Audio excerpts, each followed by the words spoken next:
Hey y'all, welcome or welcome back to my channel. My name is Taya and this is Taya's Turning Pages.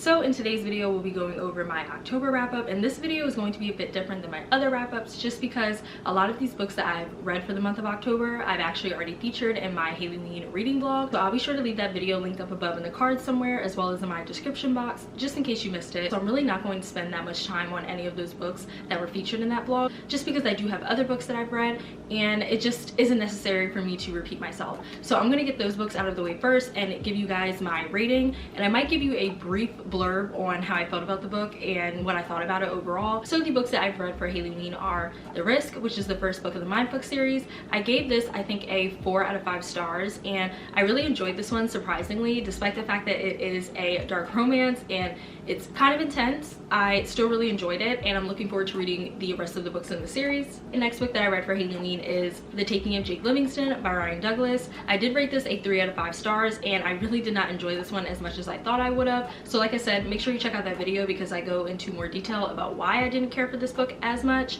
but that's this one. And the last book that I read for Haileyween that was featured in that blog is The Mother Next Door by Tara Liskowski. I rated this a 4.5 out of 5 stars, and I thought this was really entertaining, really addictive, and it really reminded me of Real Housewives. So if you're interested in the Real Housewives franchise and just catty drama, definitely recommend giving this book a read. Okay, so with all of those out of the way, we're going to move on to the rest of the reads, and I don't think I have anything under a 3-star in this pile over here, which makes me so happy because that means that this spooky season was a success. I'm going to start with my 4 and 4.5 stars, and then I'm going to move on to the 5 stars of the month. And the first book that I have here is The Sundown Motel by Simone St. James. So I rated this one a 4 out of 5 stars, and I really enjoyed this one, y'all. So this story actually has dual POVs and a dual timeline, and so you follow one POV and one timeline in 1982, and then you fast forward and then you follow another timeline and POV in 2017.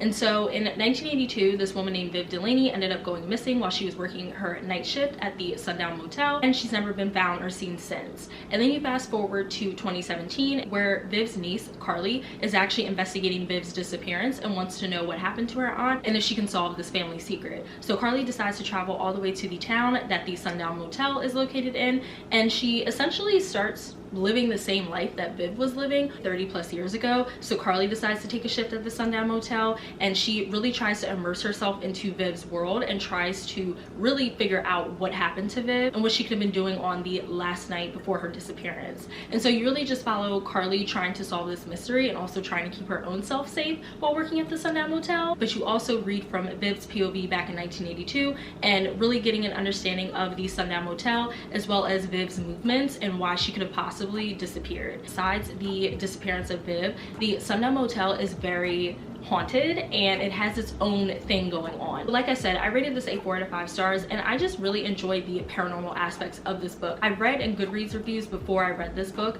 that Simone St. James is really good at capturing the essence of paranoia and just paranormal spooky things overall. I thought that the paranormal experiences that Carly encountered were written very cinematically. I could envision a lot of the things that Carly was witnessing and seeing whenever she worked a shift at the Sundown, and it was just so entertaining but also really spooky. So I definitely understand the hype now when it comes to her incorporating spooky and creepy and paranormal elements into her stories. I know that a lot of people don't care for haunted house stories and paranormal stories. They feel like they can't really envision it all that well in the book and that they rather see it in a movie. And while I understand that and I definitely see where they're coming from, I just felt like Simone St. James did a great job. Like I said, I felt like her writing was really cinematic, and I could definitely see this being turned into a movie regardless, but I was really engaged when I was reading the actual book and reading about all of the different ghosts and things that Carly was encountering when she was working the night shift. I definitely would not have wanted to work here at all. You could tell that this place was so creepy, so scary, and the spirits that were inhabiting it were so angry and in so much pain and turmoil that they didn't care about any of the people that were within the Sundown Motel. Once it hit nighttime, aka sundown, these spirits woke up and they turned up. And it was just really wild to read about some of the things that Carly had to go through and see while she was working the night shift. Another thing that I really enjoyed about this story was, of course, the commentary in here. There is a lot of commentary about missing young girls as well as women, and how a lot of the times we have to try our hardest to stay safe and to not hopefully fall victim to a crazed killer or whatever the case is. I just really like the commentary that St. James provided in here. If you guys have been following my channel for a while, then you know I will always pick up books that have feminist undertones, or at least just has commentary on what it's like to be a woman and how we have to remain safe and vigilant in this world. So because of that, I thought that there was a great blend and a great balance of paranormal horror but also human horror. So yeah, those are all of my thoughts on the Sundown Motel. I don't want to say anything else just because I feel like you shouldn't know anything else before you pick up this book. Even the synopsis in the flap here is very short, so I definitely recommend just picking this book up and giving it a read and just being prepared for a creepy paranormal story. But I definitely can't wait to pick up more by Simone St. James in the future. I don't know which one I'm going to read next. I know she has this other book called The Book of Cold Cases, and I heard that that one was a bit slower than this one, so I'm not sure if I'm going to pick that one up, or if I do, it might not be until a little bit later on, because I don't really care for slow burn thrillers and horror books. It really depends on who the author is and what the actual plot itself is, but we'll see. Either way, I wasn't disappointed with this book. I definitely recommend picking it up during the spooky season, but also just in general, because it's a really great thriller slash paranormal story. And the next book that I have here is White Smoke by Tiffany D. Jackson. So this is another book that was supposed to be featured in my Haileyween reading vlog, but I did not finish this in time, but that's okay because I still finished it in October. And y'all, I finally read my first Tiffany D. Jackson novel. It's about time, okay? So I'm really happy that I have one of her books crossed off of my list, and I rated this a 4 out of 5 stars, and I'm not disappointed. So this story follows a family, but more specifically, it follows a young girl named Marigold, but she goes by Mary. But Mary and her family have to move to this new idyllic suburban town because their mother was offered this opportunity to live in this gorgeous house, I think for maybe 3 years, because she's an artist, and somehow she was able to, I think, like strike up a deal with like the people who are in charge of like the housing in this town. But anyways, they have to move into this house. They have to live here for 3 years, and Mary is not happy about this move at all. She's from California. She wants to go back to California. She wants to be around her friends. She's also just not the biggest fan of her stepdad as well as her stepsister. You can tell that there's a lot of tension between Mary and those two, and so she's just not happy about this move, but she has to go. As time goes on, Mary starts to occupy her time and tries to get settled and acclimated into this new life, until Mary starts noticing doors slamming on their own without anyone being there. She also notices shadows moving around the house, and she starts to smell a foul odor coming from the vents that only she herself notices. And so obviously Mary is concerned. She tells her parents and tells her family that she's noticing these weird things. Family is pretty much dismissing her, not really caring, and they also think that Mary is being hysterical because Mary has had struggles with her mental health in the past before they moved, and so her family is very reluctant to trust her until later on in the story shit pops off and the story takes off from there. Like I said, I rated this book a 4 out of 5 stars, and it took me a minute to come to this rating because after I finished this book, I didn't know how I felt about it. I actually listened to the audiobook for this because I felt like the narrator, whose name I'll pop up on the screen here because I can't remember, I felt like the audiobook narrator did a phenomenal job at really like leading into all of the creepy, spooky, paranormal things. You could tell that they were having fun with the audiobook, and I really appreciated that because it made it more engaging and more immersive for me as a reader. Maybe some of my rating was bumped up a bit because I listened to the audiobook. I'm not 100% sure. I still enjoyed the story for what it was, and I definitely liked the message that Tiffany D. Jackson was trying to get across when it came to this story, because you can tell that this book really does speak heavily to gentrification and why gentrification is so devastating for a lot of different people. So I really like that message and that commentary alone. But when it comes to the actual like paranormal side of the story and the haunted house nature of the story, I thought it was brilliant. I thought Tiffany D. Jackson did a fantastic job on really scaring the reader or trying her hardest to spook the reader. I was spooked, okay? I was really spooked reading some of these chapters and some of these scenes because I couldn't imagine like living in a house like this. And once you find out the actual true nature of this house, specifically towards the end, it makes your skin crawl even more because this is something that has actually happened and continues to happen. If you read different scary like Reddit threads, no sleep, creepypasta, like you read this book and if you really like reflected back on the ending, then you know what I'm talking about. Like I just thought that that part was so creepy and it just made me so unsettled because you just never really know what's going on inside your house, okay? I'll leave it at that. You never really know what's going on inside of your house. This book has proved that to me, and now I'm terrified. Kudos to Jackson and her writing style for creeping me out that way because oof. Now in terms of Mary's character, I still don't know how I feel about Mary overall, because I just felt like there was a lot going on when it came to her, and maybe that was the point. I'm not 100% sure. There were just a lot of things that I was just overwhelmed by when it came to her character, and also just the other characters that are around her. I just felt like everybody had too much going on, whether that was them hiding secrets or knowing more than they're letting on, etc. I just felt like there was like way too much happening with every single character, especially Mary. Her compulsiveness when it came to checking for bed bugs and also wanting to spark up, I just felt like it was a lot, and I don't know if we needed to really like harbor on those details as much as we should have.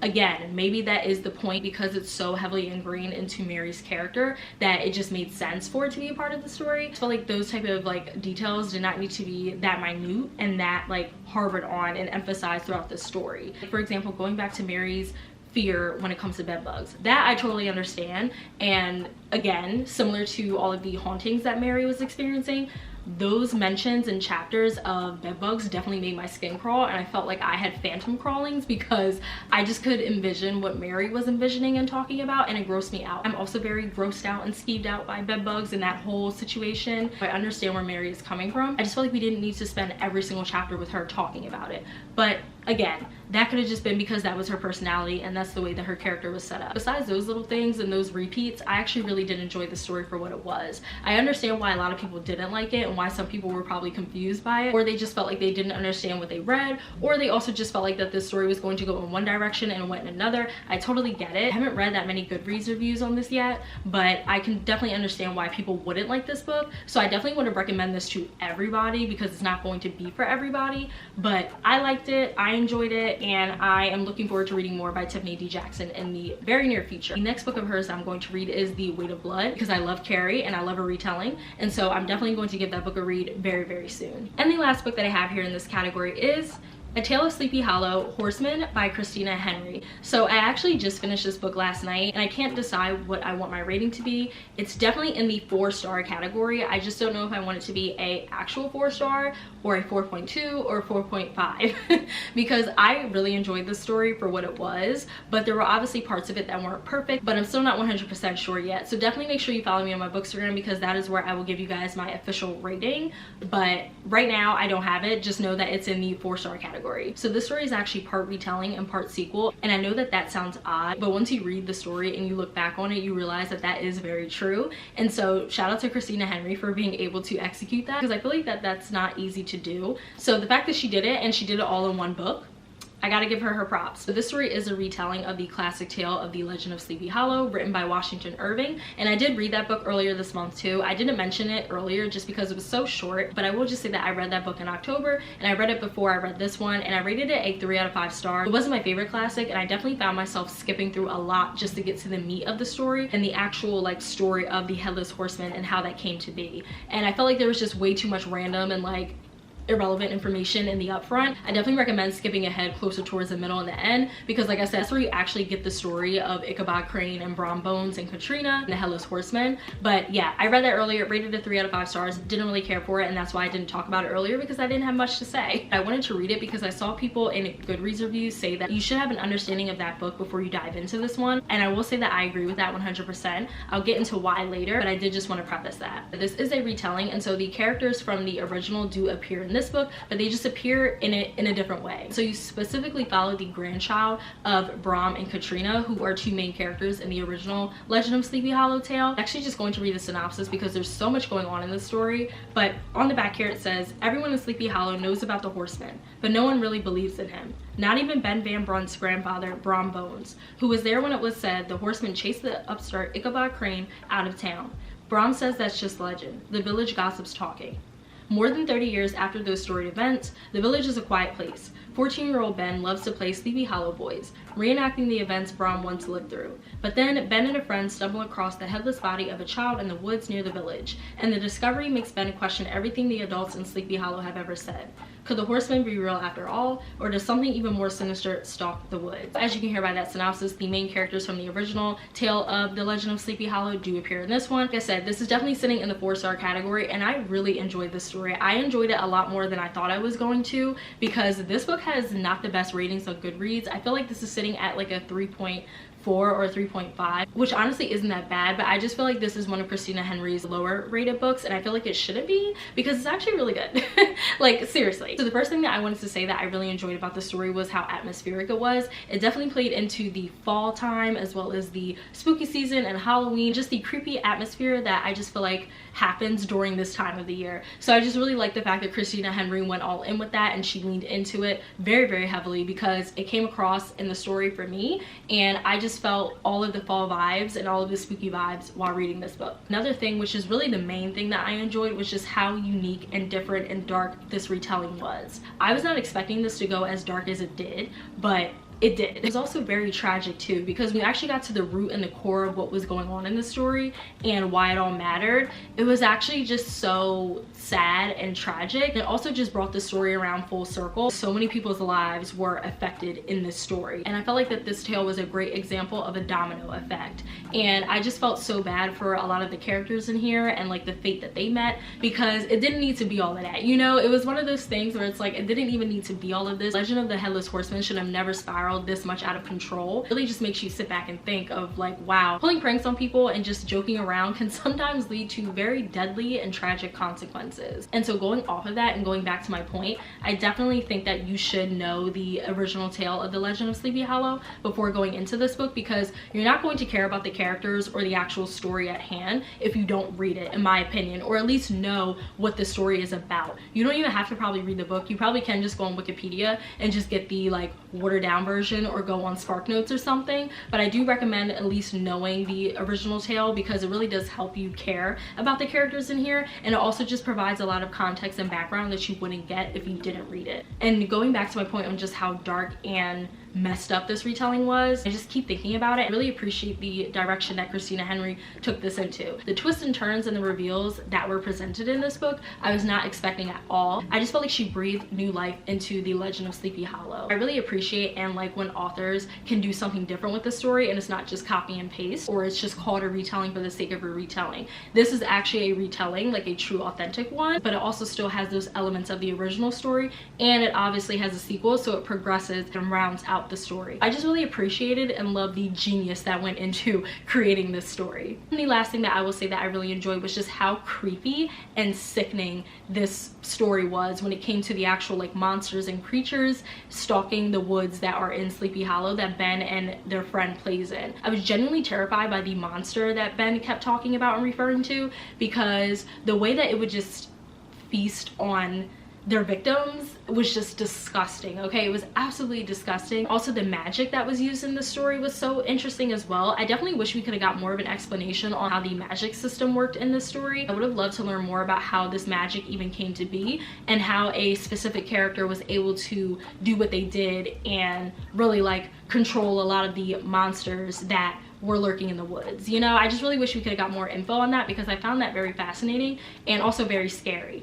But a lot of the things that Ben experienced and went through were horrifying. There were a lot of different mind games being played on Ben, and for Ben as a child to be able to call that out and to be able to peep that like, hey, something's not right with this person. I don't think that this is them. I don't think that this is their actual self. I think something has possessed them, etc., etc. Like, the fact that Ben was able to call all of that out at their young age was very admirable. Now getting into the reasons as to why I could see this story not being people's favorites and why it's probably rated lower on Goodreads. And I think that is honestly because you have to suspend a lot of disbelief with this book. You really do.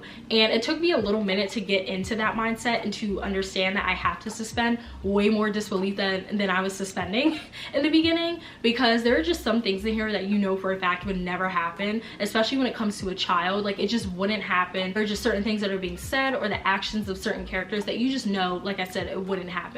So definitely make sure you suspend as much disbelief as possible for this book, because you're gonna need it. And if you are not the type that likes to suspend disbelief, then you're not going to like this book. I'm going to tell you right now, if you do not like to suspend disbelief, especially in horror and thriller books, then you will not like this one, because a lot is needed and required for this story. There are elements of magic involved, as well as just different creatures and monsters and demons. So keep that in mind before going into this book. But I thought that it was really entertaining, and it definitely gripped and hooked me. Okay, I was invested in this story, and I wanted to see how all of this was going to end and how all of these characters were going to end up. And then one thing that I didn't personally care for and why I couldn't give this like a full 5 stars and why I'm still having trouble on if I want to bump this up to a 4.5, I just felt like there was a lot of redundancy and a lot of repetitiveness when it came to the dialogue in the story. Ben, who is the grandchild of Brom Bones that I mentioned in the synopsis, just constantly talks about how much they idolize their grandfather Brom and how much they look up to him and how they want to be like him and how nobody can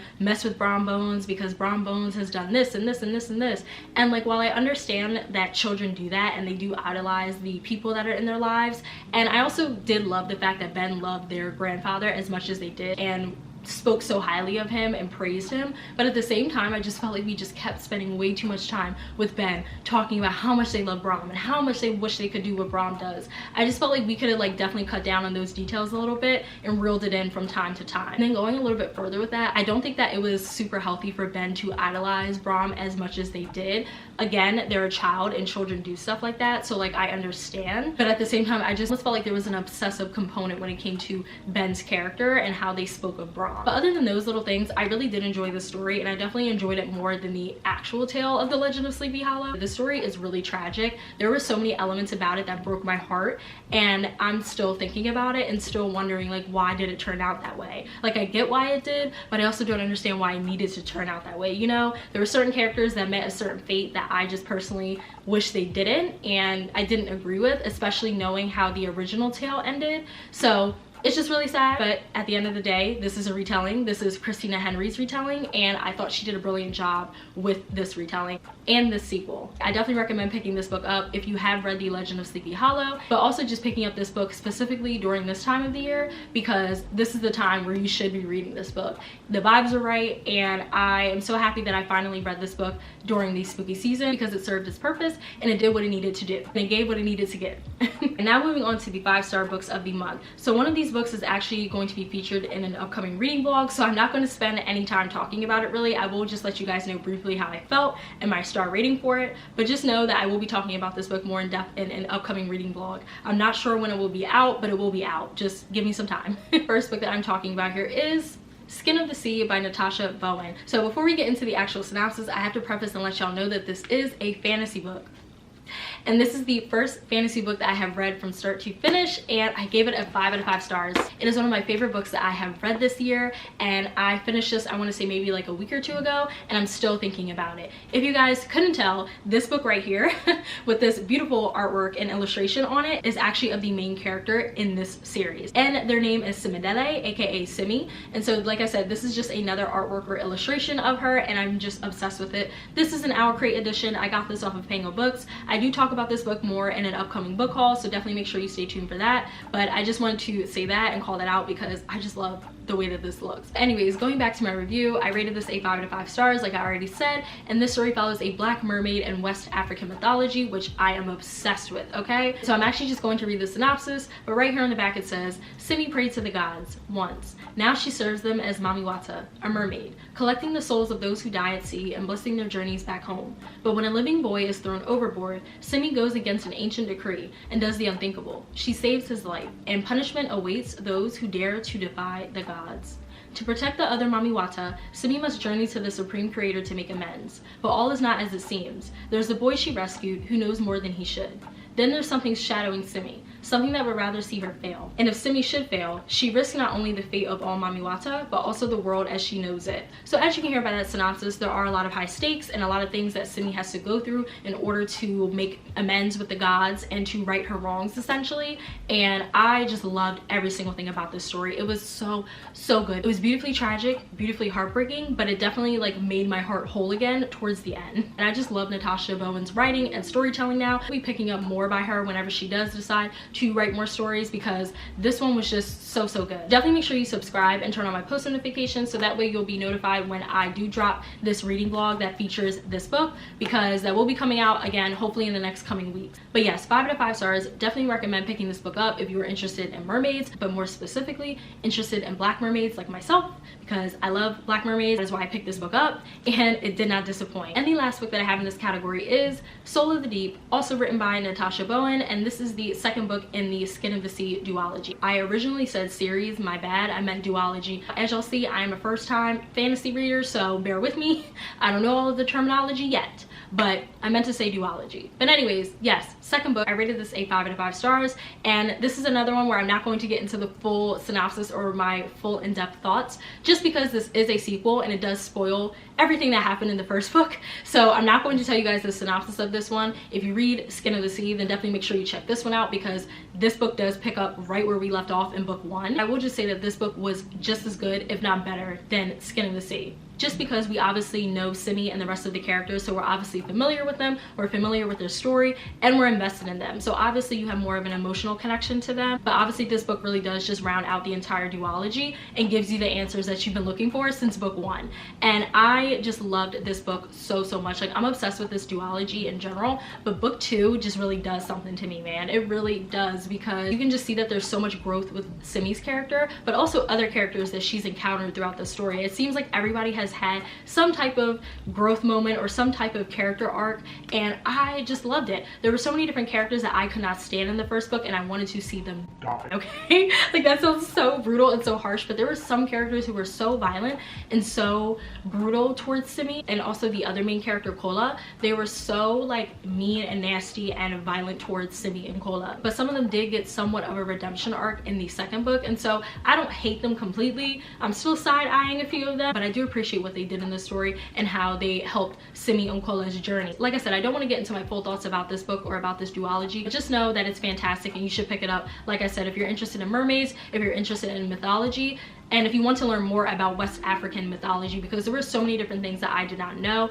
that I'm so glad that I know now. And I was telling my boyfriend I'm probably going to fall into a rabbit hole of just looking up different West African mythology facts, because it was just so fascinating to read about the different gods and goddesses and how certain gods control this part of the earth while the other ones control that, and while some gods and goddesses should just not meet. I just loved it, y'all. I feel like I'm just rambling and word dumping, and I'm sorry about that, but like, there's just so much that I could say about this. I just can't, because it'll be a spoiler. Definitely make sure you guys just check out the duology yourself, because it's fantastic, and I just love the fact that this exists now, because as someone who loves mermaids and loves black mermaids in particular, this book was right up my alley. So I'm not surprised that I enjoyed it. I just didn't know I was going to enjoy it as much as I did, especially because there are a lot of fighting scenes and like war scenes in here, and I didn't think that that was going to be something that gelled well with me, but I actually liked reading about it. It was very action-packed and very epic, and I loved reading it. I was telling my boyfriend, I was like, damn, it felt like I was reading Beowulf for a second, just because of how epic of a tale it was. The fighting scenes were really interesting and kept me engaged,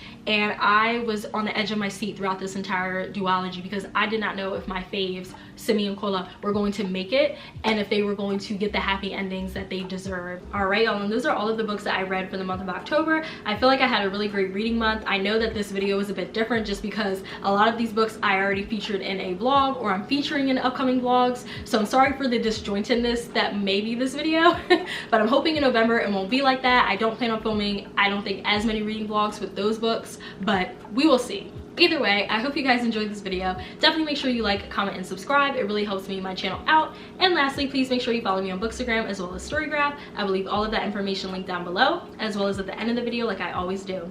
I will see you guys in my next video. Bye!